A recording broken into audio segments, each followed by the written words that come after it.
ya no votan, probablemente ese sea un elemento que para el FREPAP es, por ejemplo, fundamental porque han sido uno de los impulsores de la ley. Está con nosotros, ¿con quién estamos? Con Paula Muñoz. Ella es analista política, politóloga, y también conversamos sobre lo que se va a desarrollar en las próximas horas. Paula, ¿cómo estás? Muy buenas tardes. Patricia, mucho gusto verte. Igualmente, Paula.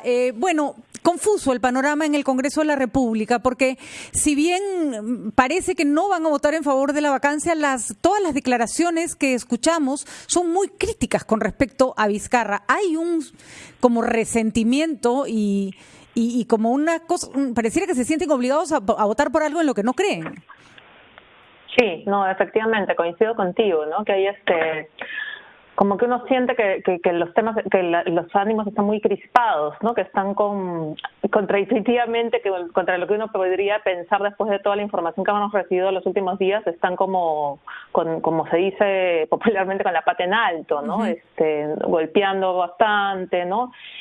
Entonces, sí, es preocupante, aunque no sumen necesariamente los votos para ahora, lo que tú has planteado precisamente ahorita a partir de estos otros temas que están pendientes, sí generan una serie de dudas, ¿no? De cómo va a ser también la relación entre el Ejecutivo y el Legislativo, si es que no prospera la vacancia igual en los meses que quedan.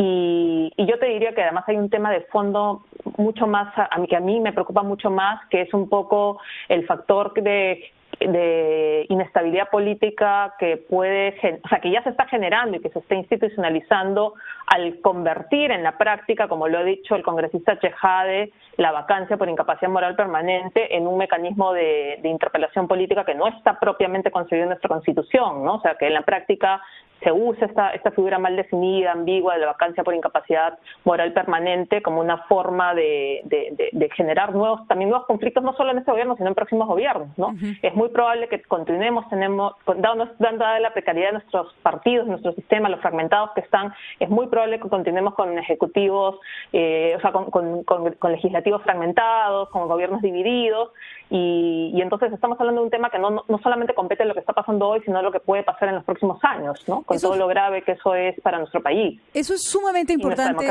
Paula, porque pareciera que no pueden ver más allá de Vizcarra. Olvidemos a Vizcarra un momento. Y yo no sé cuál es la confianza que tienen estos partidos políticos que tienen representación en el Congreso, que claramente la mayoría, si no todos, van a participar en las elecciones del 2021, ¿qué los hace pensar que ellos van a tener una mayoría que los va a proteger en el Congreso?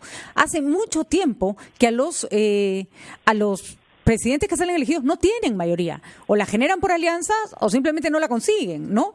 Entonces es como poner una espada de Damocles sobre cualquier futuro presidente del Perú.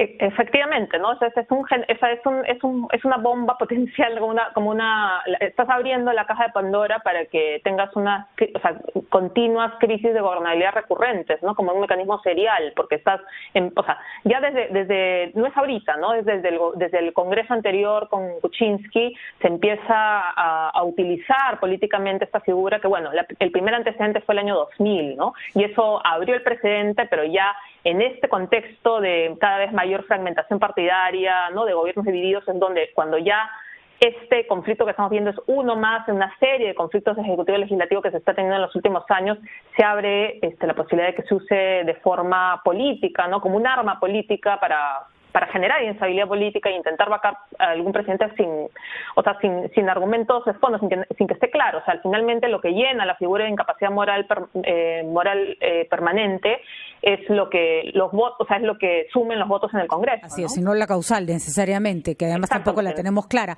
Porque no deja de ser sintomático, Paula, que después del 2000, que además, fue un caso muy, muy complicado de manejar, porque obviamente teníamos un presidente metido en casos de corrupción evidentes, que además se fue el país, ¿no es cierto? O sea, sí. Ya era como... Ya no quedaba mucho más, sí. ¿No?